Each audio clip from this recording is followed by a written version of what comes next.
방송에서 제공하는 투자 정보는 투자 판단에 대한 조언입니다. 방송에서 제공하는 주식의 가치, 가격 상승 및 가격 하락에 대해서는 방송사에서 보장하지 않습니다.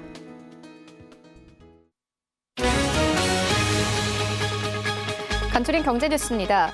미국 중앙은행인 연방준비제도 연준은 기업 어음, 즉 CP 시장에도 유동성을 투입하기로 했습니다. 연준은 현지 시간 17일 성명을 통해 코로나19 사태로 기업과 가계 불확실성이 커지면서 기업 어음 시장이 상당한 압박을 받고 있다면서 CP 매입 기구를 설치하겠다고 밝혔습니다. 뉴욕 증시에서 주요 지수는 연방정부와 중앙은행이 잇따라 조치를 쏟아내면서 상승 반전했습니다. 다우존스 지수는 5.2%, S&P 500 지수는 6%, 나스닥 지수는 6.23% 상승하며 거래를 마쳤습니다. 다만 뉴욕 증시의 자체적인 반등 동력은 찾아보기 어려웠습니다. 국제유가는 코로나19 사태와 원유 감산 합의 실패 이후 사우디아라비아와 러시아 간 원유 전쟁으로 최근 연일 급락세를 나타내고 있습니다. 뉴욕 상하거래소에서 4월물 WTI 가격은 전날보다 배럴당 6.1% 떨어진 26.95달러에 거래를 마쳤습니다. 2016년 2월 이후 최저 수준입니다. 유럽연합 EU 회원국 지도자들은 유럽 내 코로나19 확산을 막기 위해 외국인의 시급하지 않은 불필요한 EU 여행을 30일간 금지하기로 했습니다. EU 27개 회원국 지도자들은 현지 시간 17일 화상회의를 통해 이 같은 내용의 코로나19 공동대응책을 시행하기로 결정했습니다.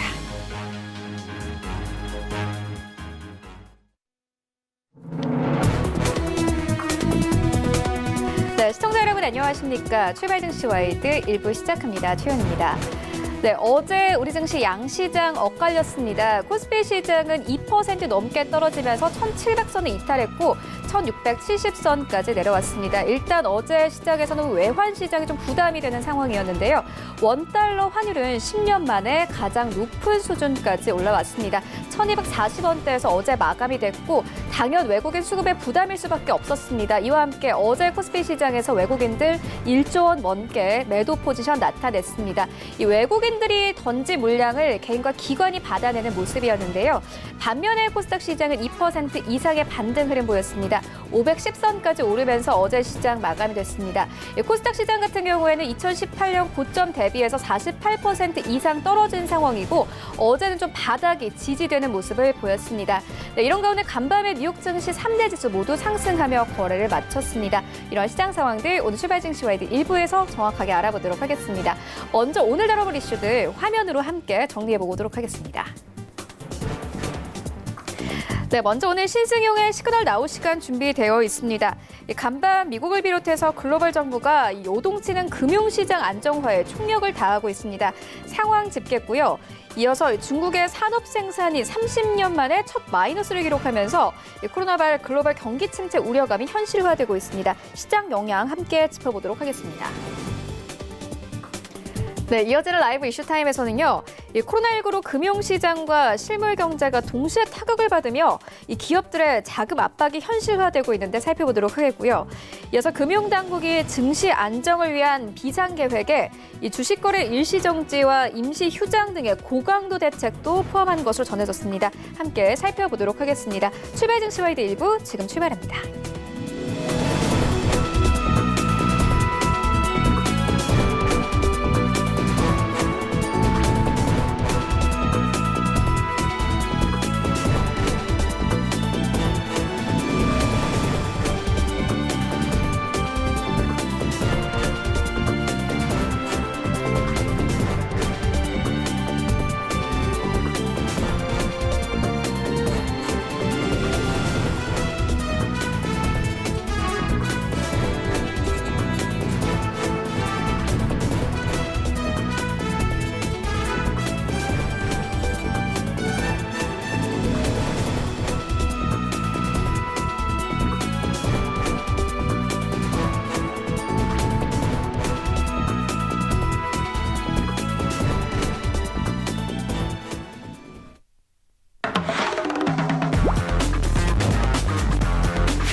네, 시장의 중심이 되는 이슈를 꼼꼼하게 체크합니다. 신승용의 시그널 나우 시간인데요. 브레인 코리아인베스트 신승용 대표 화상으로 연결되어 있습니다. 안녕하십니까? 네, 안녕하십니까? 네, 먼저 첫 번째 이슈부터 시작을 해보도록 하겠습니다. 현재 각국에서 경기 부양책들을 계속 내놓고 있습니다. 저희가 앞서서 헤드라인에서도 좀 전해드렸듯이 일단 미국 연준이 결국에는 CP를 매입을 하기로 했고요. 또 이어서 약 10분 전에 나온 소식에 따르면 홍남기 경제부총리가 오늘부터 은행 선물한 포지션 한도를 25%로 확대하겠다 이렇게 밝혔습니다. 각국에서 여러 가지 좀 고강도 경기 부양책들 내놓고 있는데 배경 어디 있다고 보십니까? 예, 일단 지금 현재 시장 이렇게 좀 생각을 해보셔야 될 것 같습니다. 지금 현재 우리가 그 두 가지 정도의 변동성을 일단 염두에 놓고 시장 대응의 가장 기본으로, 그러니까 그 초석으로 우리가 좀 삼아야 될 것 같은데요. 그 두 가지 변동성. 첫 번째는 바로 이제 금융시장에 대한 어떤 그 움직임, 금융시장을 안정화시키기 위한 각국 정부들의 최대한의 노력.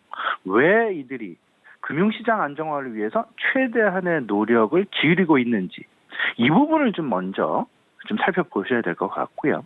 두 번째는 실질적으로 앞으로 다가올 부분들이 될 것 같은데, 경제 지표가 실질적인 실물 경기의 위축 과정, 실물 경기가 위축 과정이 나타나는 그런 상황들 속에서 다시 한번 시장의 변동성이 확대될 수 있다라는 점, 있을 수 있다라는 그런 가능성에 대해서 꼭 좀 염두에 놓고 시장 대응을 해 나가셔야 되겠다라는 부분 분명하게 좀 말씀을 드립니다. 최근 앵커 앞서서 말씀을 하셨다시피 지난 밤 미국에서는 이제 연준의 기업어음을 매입하기 위한 새로운 기구를 설치해서 기업어음까지 매입을 하면서 기업들의 도산, 기업들의 자금 압박의 어떤 그 수준을 최소화시키려는 노력을 최대한 경주하겠다라는 그런 이야기로 해석이 될 것 같고요. 두 번째는 정부의 대규모 부양책이 이제 예상이 되죠. 최대 1.2조 달러까지. 개인들한테는 2주 이내 $1,000 내외의 현금 또는 바우처를 지급하겠다라는 그런 이야기까지 나오고 있는 그런 상황. 이런 부분들이 왜 있을까? 이렇게 좀 생각을 해보면, 지금 현재 주요국 정부들 다들 알고 계시겠습니다. 투 트랙 전략을 적극적으로 진행을 지금 하고 있습니다. 첫 번째는 코로나19 이 자체에 대한 확산 방지에 최선의 노력을 경주하고 있다라고 보셔야 될 것 같고, 두 번째는 바로 금융시장을 안정화시키기 위해서 아직까지 실물 경기로까지 전이 내지는 전파 이 부분을 최대한 막아보려는 그런 움직임이다. 1차적으로 금융시장이 안정화되어야만 실물 경기의 위축 또는 실물 경기의 훼손 최대한 방어할 수 있기 때문이다라는 부분으로 분명히 이해해 두셔야 될 것 같습니다. 현재 나오고 있는 경기 부양책 그 면면을 살펴보시게 되면요.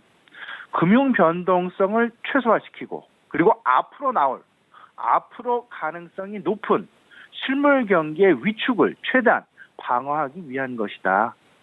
이렇게 좀 생각을 하셔야 될 것 같은데, 그럼에도 불구하고 지금 현재 우리가 고민해야 될 부분, 일단은 추가적인 정책, 실현 가능성, 이 부분에 대해서 자꾸 이제 총알을 다 썼다. 더 이상 쓸 총알이 없다. 이런 식으로 다소간에 좀 의문감, 내지는 좀 의혹이 지금 나오고 있는 그런 모습들 보면서 실질적으로 지금 현재의 상황은 어찌 보면 시장은 각국 정부의 어떤 그 정책들에 대한 신뢰를 아직 명확하게 주고 있지는 않다라는 쪽으로 이 이야기는 결국은 변동성이 여전히 존재할 수밖에 없는 그런 상황으로 우리는 인식을 해야 될 것이다라는 점. 물론 지난밤 미국 시장 그리고 유로존 시장 2%에서 5% 급등하는 그런 양상, 반등하는 그런 양상을 보이긴 했었습니다만은 이 부분은 혼란 속에서의 반등이지 절대 추세가 아직 확실하게 V자 반등으로 이어지는 그런 상황으로 인식하기에는 조금 좀 제한적인 요소가 좀 많이 남아있다라고 보셔야 될 것 같습니다. 그러면 왜 지금 현재 시장 내에서 그리고 주요국 정부들 왜 금융시장 안정화에 최우선의 노력을 꾀할까? 이 부분은 결국은 금융 경색을 방어해야 된다. 일단 금융시장이 붕괴가 된다라면 이 부분은 일파만파 실물 경기에 엄청난 돌이킬 수 없는 그런 막대한 피해가 예상이 되기 때문에 실물 경기를 방어하기 위한 1차적인 수단이다라고 보셔야 될 것 같습니다. 이를 위해서 시중의 유동성 공급을 계속하고 있죠. 기준금리 인하 적극적으로 주요 정부들이 나서고 있고 여기에 양적 완화. 지난밤에는 미 연준에서 7천억 달러 규모의 양적 완화가 어느새 1조 달러 이상의 양적 완화로 그리고 양적 완화를 하는 그 범위 자체를 계속해서 확대하고 있는 그런 모습들. 결국은 코로나로 인한 질병으로 인한 금융위기, 금융위기에 따른 실물 경제의 붕괴. 이 3단계 과정 중에서 일단 첫 번째 단계인 금융위기를 막기 위한 선제적인 조치로 이해를 하셔야 될 것 같고 이 부분들은 결국은 가계 신용 불안감이랄지 기업들의 신용 불안감이 확산하는 그런 부분들을 일단 원천적으로 봉쇄하려는 그런 노력이 포함되어 있다라고 보셔야 될 것 같습니다. 근데 우리가 여기서 좀 살펴봐야 될 부분이 분명히 하나가 있습니다. 결국은 이에 대한 피해, 결국은 누군가가 이익을 보고 누군가가 수혜를 보기 위해서는 최악의 부분에서 벗어나기 위해서는 지금 현재 정부가 계속해서 노력을 하고 있죠. 그러려면 그 노력의 어떤 그 원천은 다른 사람, 다른 산업으로부터의 피해를 만들어낼 수밖에 없는 그런 상황인데 그 피해 가능성, 그 부분 고스란히 금융업종으로 이어질 수밖에 없다라는 점. 기준금리의 인하, 양적 완화의 어떤 그 확대, 이 부분의 최대 피해자, 수혜자는 대다수의 업종이 될 수 있겠지만 분명히 피해 업종은 있습니다. 그 피해 업종은 금융업종일 수밖에 없다라는 점. 결국은 신용정색을 방어하기 위해서 수익성을 둔화하고 과거에 이제 금융위기 시절에 이런 부분이 있었습니다. 신용경색이 늘어나니까 기업들에 대해서 대출했던 부분들을 회수를 하게 되고 그 회수의 양이 많아지니까 기업들이 도산을 하게 되고 지금 현재는 금융업종에 대한 피해, 희생을 공개적으로 요구하고 있는 그런 상황이다라고 보셔야 될 것 같고 그 부분이 바로 지금 현재 코로나발 최대 위기 산업 어찌 보면 위기로 봉착하지 않기 위해서 시중 유동성을 계속 공급하긴 있는 거지만 결국은 그 피해는 어찌 보면 고스란히 은행업종이 떠안을 수밖에 없다라는 점. 우리 시청자 여러분들 지금 현재 어제도 제가 주변 인물들과 이야기를 하면서 이런 얘기를 나눈 적이 있었습니다. 배당주에 대한 관심을 좀 가져봐야 되는데 은행업종에 대한 배당주, 지금 현재 주가가 상당 부분 하락을 했기 때문에 배당 매력이 상당 부분 있는 것 같다라는 이야기를 하기에 제가 이런 얘기를 했습니다. 은행업종, 지금 현재 유동성 공급이라는 정부 경기부양책에 대한 최대의 피해 업종이 될 수 있다. 그러니 아직 배당에 관련된 그런 어떤 그 수익성과 관련된 생각은 조금 좀 추후로 미루는 것이 좋지 않겠느냐라는 그런 이야기를 한 적이 있었습니다. 은행업, 지금 현재 금리 인하를 하게 되고 유동성 공급을 하게 되면 예대 마진이 줄어들 수밖에 없고 그리고 지금 현재 계속되는 정부가 유동성 공급을 한다 하더라도 그들의 연체율, 대출에 대한 연체율은 조금씩 늘어날 수밖에 없는, 상승할 수밖에 없는 그런 위협, 그런 어떤 그 리스크에 봉착해 있다라는 부분들. 그게 바로 지금 현재 은행업의 현실이다라는 부분을 분명하게 생각을 해보시면서요. 여기에 최근 나타나고 있는 이런 부분이죠. 국제 유가는 여전히 하락의 늪에서 벗어나지 못하고 있습니다. 지난 밤에도 WTI 기준으로 6.1% 추가 하락하는 그런 모습이 나타났죠. 결국은 셰일 산업에 대한 디폴트 우려감이 크게 확산이 되면서 이 부분은 고스란히 이 역시 하이힐드 채권의 스프레드가 증가하면서 금융권의 손실로 이어질 가능성이 그 어느 때보다도 높아질 수 있다라는 점. 그러면 여기서 우리가 이런 부분 생각해 볼 수 있겠습니다. 결국은 코로나19, 코로나19에 대한 안정화, 이 부분에 대한 핵심 힌트가 과연 무엇일까?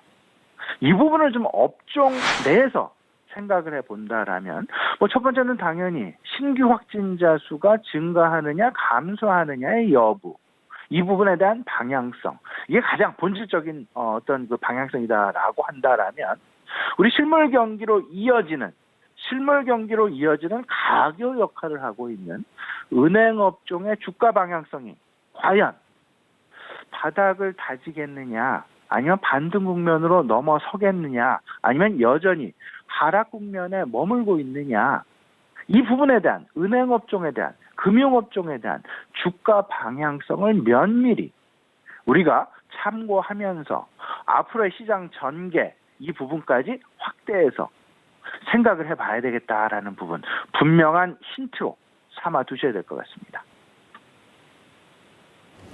네, 알겠습니다. 이어서 다음 이슈로 옮겨가 보도록 하겠습니다. 현재 중국의 산업 생산이 30년 만에 처음으로 마이너스를 기록을 했습니다. 아무래도 좀 경제 지표가 점차 좀 가시화되고 있는 상황인데 이런 부분들은 어떻게 보십니까? 예, 우리 사실상 지난 월요일이었죠. 우리 시장 급락을 했던 그런 부분들. 이 부분들을 좀 생각을 해보면, 어쩌면 미국에서의 어떤 트럼프 대통령과 연준의 긴급 어떤 빅컷, 슈퍼컷, 이런 부분들이 시장 내 신뢰를 명확하게 얻지 못하고 그만큼 위험성이 크다라는 쪽으로 오히려 시장 내 해석이 반대 방향으로 움직인 부분도 분명히 있겠습니다만은, 여기에 한 가지 더 가세한 부분이 중국의 산업 생산, 이 부분이 실질적으로 30년 만에 처음으로 마이너스로 진입을 했다라는 그런 부분, 이 부분이 실질적인 위협으로 다가왔다라는 점으로 분명하게 이 부분 생각해 두셔야 될 것 같습니다. 앞서서도 계속 말씀을 좀 드리고 있습니다만, 이제 우리가 생각해야 될 부분은 두 가지입니다. 코로나19 이 자체가 신규 확진자 수가 증가 기로에 있느냐 아니면 감소 기로에 있느냐, 이 방향성을 분명히 본질적으로 따져봐야 될 것이고, 두 번째는 이 부분을 유동성 확대라는 부분으로 금융위기에서 벗어나려는 각국 정부들의 강력한 경기 부양책, 이에 따른 기대감 분명히 있긴 있지만, 앞으로 우리가 넘어야 될 큰 고비 또 하나가 있다라면, 실질적인 실물 경기에 위축되는 것들이 경제 지표로 수치화되어서 나타나는 그런 부분들, 이런 부분들이 확대해 나가거나 혹여나 좀 심하게 반영이 된다라고 한다라면 시장 변동성에 또다시 휩싸일 수밖에 없는 그런 상황 나타나게 될 것이다라는 점, 그게 바로 저는 어찌 보면 지난 월요일 우리 시장의 모습이 아니었나라는 생각을 가져보게 됩니다. 중국 산업 생산이 30년 만에 첫 마이너스 13.5%. 이에 대한 부분은 어찌 보면 전망치 역시 마이너스 3.0%였습니다. 근데 이를 훨씬 능가하는 마이너스 13.5%. 산업시설들이 코로나19에 따른 가동 중단, 이에 따라서 산업 생산이 당연히 줄어들 수밖에 없겠죠. 근데 문제는 소매 판매 역시 마이너스 20.5%나 줄어드는 그런 모습. 실업률도 6.2%로 증가하는 그런 모습들. 결국은 시장은 이렇게 받아들였습니다. 중국의 1분기 경제 성장률은 마이너스일 가능성이 상당 부분 높다. 어찌 보면 기정사실화로 받아들여지는 그런 모습들. 근데 이 부분, 중국의 어떤 생산과 소비가 위축이 된다라는 이야기는 글로벌 생산과 소비가 위축이 된다라는 쪽으로 바로 해석 내지는 평가가 가능할 것 같고요. 이 부분은 공급 절벽과 물류의 붕괴 그리고 수요의 위축으로 이어지는 그런 모습들. 여기에 지난밤 EU 정상회담이 화상회의로 열렸습니다. 30일 동안 외국인들의 입국 금지를 각국 유로존 국가들이 모두 다 만장일치로 승인을 하는 그런 모습들이 나타났습니다. 이 이야기는 결국은 인적 이동이 중단이 되는 그런 상황.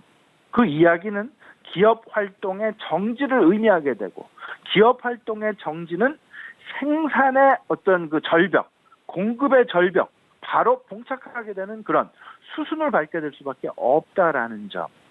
중국의 어떤 그 경제 지표의 위축이 현실화되었다라면 이제 앞으로 우리가 대비하고 준비해야 될 부분들은 유로존의 생산 위축, 생산 절벽, 미국 시장에서의 생산 위축, 생산 절벽, 더 나아가선 소비 위축까지. 근데 다행스럽게도 지난밤 미국에서 발표된 2월달 소매 판매와 산업 생산 발표가 되었는데 소매 판매는 전월 대비해서 0.5%가 줄어드는 그런 모습. 근데 다행스럽게 전년 동월비로 따져보면 4.3% 증가한 그런 그림. 전망치에서 크게 조금 좀 실망되어지는 그런 모습. 하지만 아직까지는 산업 생산은 아직까지는 전년 대비나 전월 대비나 그 전망치 대비해서 상당 부분 산업 생산은 양호하게 나왔다. 플러스 0.6%의 양호한 수치를 보여주었다라는 부분이 지난밤 미국에서 연준의 양적 완화 확대와 행정부 트럼프 대통령의 재정 확대 이에 대한 기대감을 더 벗어나서 산업 생산 수치가 아직까지는 양호하다라는 그런 측면들이 시장 내 상당 부분 안도감을 주었다라고 보셔야 될 것 같고 우리가 앞으로 좀 준비해야 될 부분은 어제 EU 정상회담에서 만장일치로 승인을 한 30일 동안의 외국인 입국 금지 이 이야기는 유로존 내에서의 생산 절벽 가능성, 소위 말하는 유로존 내에서의 산업 생산이 상당 부분 위축되어질 수밖에 없는 그런 분위기가 형성되어졌다라고 보셔야 될 것 같고 이 부분은 앞으로 향후 한 달 이후에 발표되는 경제 수치로 고스란히 드러나게 될 것이다라는 점. 이런 부분들 지금 현재 코로나19와 관련돼서 투자 심리의 진행 경로 계속해서 말씀을 드리고 있습니다만은 4단계 정도로 생각을 해볼 수 있는데 글로벌 경기 침체에 대한 우려 이 부분에 따른 패닉이 확산되었죠. 이 패닉 결국은 유동성과 경기 부양책으로 일부 진정되어져 가는 그런 모습들 여전히 변동성 국면에 있습니다만은 근데 앞으로 이제 그 정책에 대한 실효성 판단 이 부분들이 현실화되는 과정에서의 어떤 그 잡음들 그리고 실질적으로 실물 경기로 이어지는지의 여부 이런 부분들이 결국은 마지막 단계인 생산과 밸류체인에 대한 후폭풍 우려감으로 다시금 부각될 가능성이 분명히 있다. 이 이야기는 경제 지표로 발표되어지는 경제 지표로 고스란히 나타나게 되면서 시장 내 변동성을 재부각할 가능성이 상당 부분 높기 때문에 이 부분 미리 염두에 두시고 반등하게 된다 하더라도 그 목표 수준을 최대한 짧게 갖고 가시는 것이 좋겠다라는 부분 말씀을 좀 드립니다. 네, 경제 상황 짚고 하는데 그렇다면 오늘장 전략은 어떻게 가져가 보면 되겠습니까? 예, 일단 코로나19라는 부분과 경기 부양책이 두 가지가 지금 현재 투자 심리를 일비하게 만드는 매우 중요한 핵심 요소로 작용을 하고 있다라고 보셔야 될 것 같은데 여기서 가장 중요한 것 결국은 시장 신뢰가 회복이 되느냐 안 되느냐의 여부 이 부분이 바로 가장 중요한 관건이 될 것 같고 두 번째는 그 시장 신뢰에 영향을 주는 가장 중요한 것은 뭐니 해도 시장 스스로 작용하고 있는 밸류에이션에 대한 자신감, 밸류에이션에 대한 어떤 그 적정한 회귀 이런 부분들 결국은 노멀 상태로 진입을 하기 위해서는 밸류에이션이 자리를 확고히 잡아야만 경기 부양책에 대한 시장 신뢰도 얻을 수 있고 자생적으로 시장 신뢰도 생겨날 수 있을 것이다라는 점. 네 가지 생각을 해봅니다. 국가별 이제 그 확산 여부, 코로나19 그 자체에 대한 관심, 그리고 두 번째 주요국 경기 부양책에 대한 관심. 이 두 가지는 너무나 진리입니다. 하지만 세 번째 부양 정책의 실효성에 대해서 우리가 생각을 해야 된다. 시장 신뢰 과연 어떤 과정으로 드러날까? 가장 중요한 것. 지금 현재 금융시장을 안정화시키기 위한 최선의 노력을 다하고 있다. 왜 금융시장을 안정화시키기 위해서 정부가 최선의 노력을 다할까? 그 배경 분명히 생각을 해보셔야 될 것 같고 이 부분은 지금 이제 미래에 대한 공포 이 부분을 잠재우기 위한 최대한 방어하기 위한 주요국 정부들의 노력일 것이다라는 점.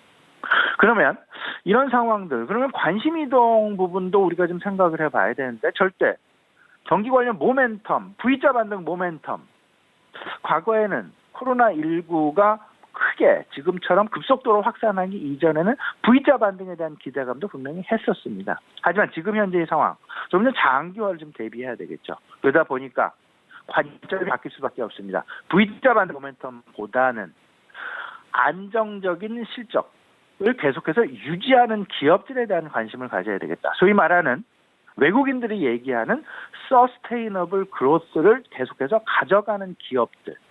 이 부분에 대해서 관심을 가져야 될 것 같고, 미국 시장 내에서는 혁신 기술주와 특히나 금융주에 대한 안정화 가능성, 이 부분에 대해서 관심을 가져야 된다. 그리고 생산 측면, 이 부분은 중국 의존도가 낮아질 수밖에 없는 그런 상황, 미리 중국 의존도를 낮춘 기업들에 대한 관심을 가져야 된다. 근데 전체적으로 뭐 관심 영역은 크게 변하지는 않습니다. 금융주, 반도체, 5G, 인공지능, 전기차, 자율주행. 근데 금융주는 상당 부분 시간이 좀 걸릴 가능성. 하지만 시장의 방향성을 우리에게 제공할 수 있는 핵심적인 방향타 역할을 할 가능성. 이 부분이 바로 금융주의 가능성이 상당 부분 높을 수 있다라는 점 우리 시청자분 꼭 좀 염두에 두시고 투자 전략 마련하시는데 참고하셨으면 좋겠습니다. 네, 알겠습니다. 지금까지 브레인 코리아 인베스트 신승용 대표와 함께했습니다. 고맙습니다.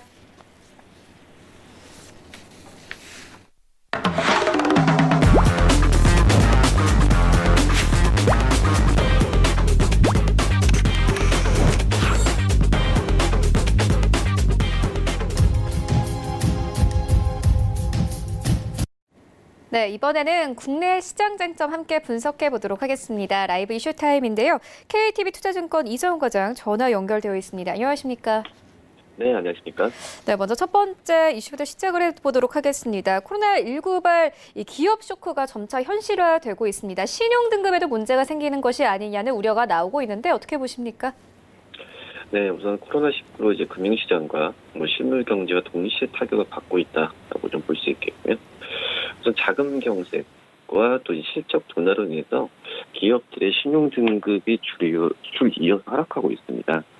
등급 대란이 나타날 조짐이다라고 좀 볼 수 있겠고요. 지금 현재 봤을 때도 이 유상증자나 자체 발행, 은행 대출 차환 같은 이 자금 조달 자체가 이런 신용 등급 하향과 함께 차질이 빚어질 우려가 좀 나와주고 있다라고 볼 수 있겠고요. 우선 최근에 그 한국신용평가가 이 대한항공과 한진칼의 신용 등급 전망을 하향했는데 이 코로나19로 인해서 전 업종을 지금 전 업종이 타격을 받고 있다라고 좀 볼 수 있겠는데 말씀드렸던 것처럼 이제 항공 부분 쪽이 심각한 수준이지 않나 이렇게 보입니다. 우선 대한항공은 이제 트리플 B 플러스 그러니까 안정적에서 이 트리플 B 플러스에서 지금 현재 안정적에서 이 트리플 플러스 하향 검토로 좀 조정됐다라고 볼 수 있겠고요. 한진칼 같은 경우에도 이제 안정적에서 하향 검토가 지금 이제 된 상황이라고 좀 볼 수 있습니다. 이런 부분은 현금 흐름이나 수익성이 개선되지 않는다면은 곧 신용 등급을 하향시키겠다고 예고하는 부분이라고 볼 수 있겠고요. 이 코로나19로 인한 이 항공업계의 충격이 당초 예상을 지금 크게 넘어서고 있는 상태로 가고 있다고 볼 수 있겠는데 과거 사스 때와는 달리 이 전염병이 어떤 중화권에 국가되지 않고 국내에서도 이 지역사회 감염으로 확진자 수가 크게 늘어나면서 유럽과 미국으로 좀 확대되고 있다고 볼 수 있겠고 전 세계 110개국이 한국에 대해서 지금 입국 제한을 지금 시행하고 있고 또 국제 여객운송과 교류가 상당 부분 지금 차단되고 있는 점이 우려감을 키우고 있다고 볼 수 있겠습니다. 2019년에 항공화물 수요가 부진했는데 여기 아웃바운드 수요까지 둔화되면서 여건이 심각하다고 볼 수 있겠고요. 아시아나항공도 상황은 같지만 최근에 HDC 컨소시엄에 인수되면서 그나마 여력이 좀 보완될 가능성이 높다는 좀 약간 지적은 나와주고 있습니다. 항공뿐만 아니라 이번 달 초에는 우선 현대로템 그리고 뭐 에코마이스터 그리고 여러 기업들이 신용 등급이 좀 내려갔다라고 볼 수 있겠고요. 우선 지금 금융권의 상황도 좋지는 않습니다. 시중은행은 이상이 없으나 이 보험권에서는 신용등급 하향이 좀 시작됐는데 국제신용평가사 무디스가 하나생명과 또 하나손해보험의 신용등급을 하향 조정 검토 대상이 좀 올렸다라는 뉴스가 좀 전해졌고요. 이 무디스 같은 경우는 얘기한 부분 따르면은 이 저금리 환경하에서 이 수익성 악화와 자본 적적성 그 압박에 따른 신용도 악화를 고려한 것이다라고 좀 얘기했고요. 경제 성장 둔화, 또 저금리 장기화, 또 하방 리스크를 가져가는 이 코로나19 확산 사태를 고려하면은 수익성 개선에 어려움이 좀 예상된다라는 부분을 진단했고요. 특히 이제 하나손해보험의 이 신용등급 하향 조정 검토에 대해서는 수익성과 또 자본 적적성 악화를 고려한 것이라고 밝혔습니다. 모기업이라고 해서는 하나생명의 신용도 약화와 또 신용등급 하향 조정 검토도 지금 반영됐다라고 이게 전해지고 있고요. 우선 S&P가 전체적으로 얘기했던 부분이 한국 기업들이 교육과 수출 의존도가 높으면서 이 코로나19로 인해 글로벌 신용등급 하방 압력이 좀 취약하다는 부분을 지적을 했고요. 현재 등급을 부여한 한국 기업 가운데에서도 23% 정도의 등급 전망이 좀 부정적이라고 얘기를 하고 있습니다. 전반적으로 생산 측면의 영향은 좀 부정적이라고 좀 볼 수 있겠는데 판매 측면의 영향도 더욱더 부정적이라고 좀 볼 수 있다라고 말씀드릴 수 있겠고요. 이 코로나19가 이제 확산 추세가 장기화될 경우에는 생산이나 또 판매 측면 모두에서 매우 부정적인 영향이 발생할 것이라는 부분을 경고했습니다. 항공운송, 호텔, 유통, 우선 지금 영화 상영 같은 대면 접촉이 많은 서비스 중심 산업의 경우에 이 수요 급감으로 부정적 영향을 받고 있다라는 부분이 전해졌고요. 자동차와 정유 또 석유화학 등의 산업에서도 공급 차질, 전방산의 부진 등으로 적지 않은 기간 동안 실적 위축이 불가피하다는 지적도 지금 이어지고 있다라고 말씀드릴 수 있겠고, 특히 자동차와 관련 부품 산업은 이 중국으로부터 부품 공급은 그래도 좀 재개됐지만 주요 시장인 이 중국과 또 아시아 시장에서 이 코로나19 감염자가 지속적으로 증가하면서 이 판매 부진 같은 부정적 영향이 장기화될 가능성이 좀 크다라고 지금 평가를 많이 하고 있습니다. 신용등급 하락과 또 기업에 대한 우려는 자금 시장 경세로 지금 이어지는 중이라고 좀 볼 수 있겠는데, 우선 지난 13일에 수요 예측을 진행한 이 키움 캐피탈 같은 경우에 이 500억 모집에 170억 원이 좀 참여했던 부분이 있고요.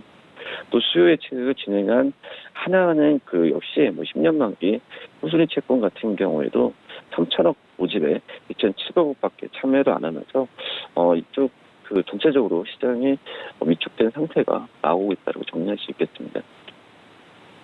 네, 대한항공과 한진칼의 신용 등급을 짚어주셨는데 최근 경영권 분쟁으로 이 주가의 변동성이 굉장히 큰 상황입니다. 이 주가 흐름 어떻게 보고 계십니까? 네, 지금 현재 같은 경우에는 여러 가지 면이 있다라고 볼 수 있습니다. 하지만 이 27일이죠. 27일에 어떤 주주총회의 전까지 봤을 때 이쪽에서의 변수가 좀 나와주고 있지 않나 지금 생각이 되고 있고요. 하지만은 아시겠지만은 지금 전체적으로 봤을 때는 항공업이 주가가 좋지 않은 상황으로 가고 있기 때문에 펀더멘탈 측면에서 봤을 때는 불안한 부분은 분명히 있다라고 좀 판단이 좀 되고 있습니다. 네, 아시아나 항공도 역시나 불안한 상황인데 이 주가가 계속 추락하고 있는 상황입니다. HDC 현대산업개발을 그대로 인수하겠다 이렇게 밝히긴 했지만 여전히 불안하거든요. 어떻게 보십니까? 네, 우선 말씀하셨지 항공업체 전체적으로 다 안 좋습니다. 안 좋다라고 볼 수 있겠고, 우선 아시아나항공 같은 경우에는 또 이제 이슈가 좀 있었다라고 좀 볼 수 있겠는데, 우선 인수합병 관련에 대한 이 불확실성이 주가를 드러낸 모습을 좀 보여주고 있지만, 여러 가지 이 부분이 해소되는 상태에서 이 코로나 이슈가 또 나와줬다라고 좀 볼 수 있겠고요. 아시아나항공의 주가는 지금 이제 3월 말에 감소 보고서에서 작년에 감사 보고서 한정 의견 이후에 최저 수준을 지금 기록하고 있다라고 좀 볼 수 있겠고, 작년 4월에 M&A 시장의 모습이 드러날 때만 해도 주가가 9,000원에 육박하기도 했다라고 볼 수 있습니다. 이후 떨어졌던 주가는 같은 해 11월 중순에 HDC 현대산업개발이 인수 주체로 나서면서 저가 7,000원까지 좀 올랐었는데요. 우선 이 같은 주가 약세 같은 경우는 HDC 산업개발 인수 불확실성에 더해서 이 실적 악화에 대한 우려까지 가중된 결과라고 좀 볼 수 있겠는데, 이 아시아나항공 같은 경우에는 작년에 8,293억의 순손실이라는 사상 최악의 적자를 기록하면서 이 재무 여건이 크게 나빠졌습니다. 여기에 코로나19로 인한 항공 수요 급감으로 영업 환경까지도 더욱 악화됐다라고 볼 수 있겠고, 이런 상황에서 이 정몽규 HDC 그룹 회장이 아시아항공 계열사 사장과 임업 연담을 중단하면서 인수 철회설이 좀 나오기도 했다라고 볼 수 있겠고요. HDC 현대산업개발은 인수자금 조정을 위해서 유상증자를 실시했는데, 지난 13일에 3,207억 원의 대금이 납입되는 동시에 아시아나항공의 인수 절차를 정상적으로 추진하고 있다고 밝혔습니다. 일각에서 제기됐던 인수 철회 가능성을 일축했다라고 볼 수 있겠고요. 이 M&A에 대한 불확실성이 해소됐지만 지금 실적 악화 전망에 주가가 좀 발목을 잡히고 있다라고 볼 수 있겠고요. 아무도 좀처럼 반등 조짐이 나오지 않고 있다라고 볼 수 있습니다. 이 아시아나항공은 코로나19 국내 확산으로 인해서 2월부터 중국 노선의 운항을 중단하거나 간편했고요. 2월 말부터는 여객 수요 급감으로 베트남과 태국 같은 동남아 노선마저 간편하게 이르렀다라고 볼 수 있겠습니다. 여기에 이번 달부터 일본 전 노선의 운항을 지금 중단한 상태인데, 전 세계적으로 확산되고 있는 이 코로나19로 인해서 항공업황이 역사적 최악의 상황에 놓인 부분입니다.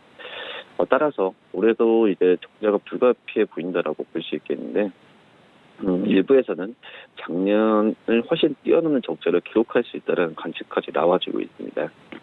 올해 1분기 적자 흐름은 끊을 것으로 예상했던 게 아시아나항공이었는데, 이 코로나19 영향으로 시장 더 악화될 가능성이 좀 있지 않을까, 이렇게 보입니다. 네, 그리고 코로나19와 관련된 뉴스가 계속 좀 전해져 오고 있는데, 이 집단 감염이 발생한 분당 재생병원의 원장도 코로나19 확진 판정을 받았다고 합니다. 이렇게 계속 코로나19 관련된 뉴스가 시장을 짓누르고 있기 때문에 금융당국도 고심을 하고 있는 상황인데, 특히나 이 고강도 대책이 현재 좀 나와 있는 것으로 확인이 됐습니다. 어떤 대책들 나와 있습니까? 네, 우선 이제 금융당국도 최근에 주가에 대한 하락세가 우려가 많이 되고 있는 상황입니다. 그렇기 때문에 주식 거래 일시 정지와 임시시장 등의 고강도 대책도 포함이 지금 되고 있다고 볼 수 있겠고요. 현행 30%인 주식 가격 제한폭의 축소, 또 매매 시간 단축 같은 예비 카드도 지금 준비 중이다라고 볼 수 있습니다. 아직 이런 긴급 조치를 취할 정도의 상황은 아닌 것으로 좀 판단하고 있긴 한데, 2008년에 글로벌 금융위기 당시에도 이런 카드가 준비되긴 했지만 실제로 이행되진 않았고요. 금융당은 현재 채권시장 안전펀드와 채권담보보증권, 또 금융안정기금 등을 지금 검토 중이고, 그 다음에는 증시안정펀드와 비과세 장기 주식 펀드 카드 등이 나올 가능성이 좀 크다라고 볼 수 있습니다. 금융위원회는 시장이 어떤 최악의 상황으로 치달을 경우에 주식 거래를 일제 정지시키거나 아예 임시 휴장에 들어가는 방안도 지금 비단 계획의 일환으로 좀 고려하고 있다라고 좀 볼 수 있겠고요. 증시 폭락 사태가 멈추지 않을 경우에 그 전 단계로는 이제 오전 9시부터 오후 3시 30분이면 주식 매매 시간을 오후 3시 30분에 주식 매매 시간인데, 하루에 플러스 마이너스 30% 수준인 이 주가 제한폭을 또 축소하는 방안, 여러 가지 부분이 말씀드렸다시피 많이 포함되고 있다고 볼 수 있습니다. 그야말로 어떤 증시 안정을 위한 최후 수단이라고 좀 볼 수 있겠는데요. 우선 지금 금융위가 말씀드린 2008년에 글로벌 금융위 당시에도 이 채권 시장의 신용 정책과 수요 기반 확충을 위해서 10조 원 규모의 채권 시장 안전 펀드가 조성됐던 그런 상황이 있습니다. 그렇기 때문에 이거에 대해서 여러 가지 부분을 써서 이번에도 적용 쉽지 않을까 판단이 되고 있고요. 이제 공매도 금지에 대한 부분이 단행이 됐는데 이런 부분에 있어서 효과가 있을지 부분을 좀 지켜본 다음에 금융당국도 이 부분을 또 판단하지 않을까 이렇게 생각이 듭니다. 네, 코로나19 사태로 글로벌 증시가 폭락하면서 ELS에 대한 불안감도 더욱더 커지고 있습니다. 제2의 DLF가 되는 것이 아니냐는 우려까지 나오고 있는데 어떻게 보십니까? 네, ELS의 공포가 지금 다시 한번 올라오고 있다고 볼 수 있겠고요. 손실 부분을 지나탄 ELS가 지속해서 지금 나타나고 있습니다. 이에 금융당국도 상반기를 기준으로 손실 구간에 진입할 수 있는 ELS를 집중적으로 들여다보고 있는 상황인데요. 최근 증권사들 같은 경우는 ELS의 손실 구간 진입과 관련된 공지를 하고 있습니다. 일주일 기준으로 미래에셋 대우는 24건, 또 한국투자증권은 11건의 이 낙인 터치 안내를 공지했고요. KB증권 같은 경우도 지수 하락에 따른 이자도 없던 흉물을 50여 건 알렸다라고 볼 수 있습니다. 최근 글로벌 증시의 폭락이 이런 부분을 이 ELS에 대한 공포감을 키운다라고 볼 수 있겠고요. 국내 증권사들의 주요 기초자산을 하는 이 유로스탁 50과 S&P 500, 또 홍콩 H지수가 급락했고 국내 코스피 200 같은 경우도 하락세를 좀 보여주고 있습니다. 여기에 조기 상환을 연장한다는 공지도 등장하면서 ELS에 투자한 투자자들의 근심이 좀 높다라고 볼 수 있겠고요. 이 글로벌 증시 하락이 언제까지 이어질지 모른다는 점에서 손실 구간에 진입하는 ELS는 더 확대될 가능성이 크지 않을까 이렇게 좀 판단이 좀 되고 있습니다. 다만 낙인 구간에 진입하더라도 바로 손실이 확정되는 건 아닙니다. 만기 시점이 약속한 지수 수준을 넘어설 경우에 다시 원금과 이자를 받을 수 있게라고 볼 수 있겠고요. 이에 금융당국이 상반기를 기준으로 손실 날 수 있는 ELS 집중적으로 보고 있는 상태라서 결론이 좀 어떤 정부에서도 조치 부분은 좀 나오지 않을까 이렇게 좀 판단됩니다. 네, 알겠습니다. 지금까지 KTB 투자증권 이성훈 과장과 함께했습니다. 고맙습니다. 네, 감사합니다. 네, 1부는 여기서 모두 마치도록 하고요. 잠시 후 2부에서는 전문가들과 함께하는 종목 라이브쇼, 라이브 매매타임이 이어집니다. 여기에 더해서 오늘 장에서 이슈몰이라고 있는 특징주까지 꼼꼼하게 살펴봐 드리겠습니다. 채널 고정해 주시고요. 저희는 잠시 후 2부로 다시 찾아오도록 하겠습니다.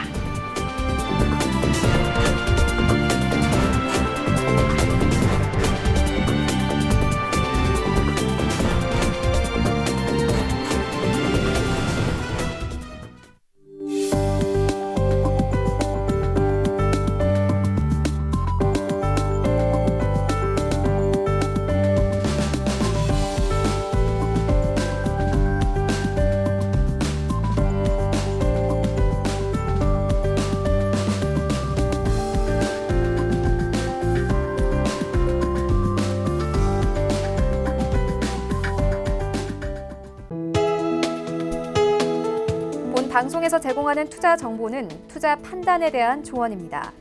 방송에서 제공하는 주식의 가치, 가격 상승 및 가격 하락에 대해서는 방송사에서 보장하지 않습니다.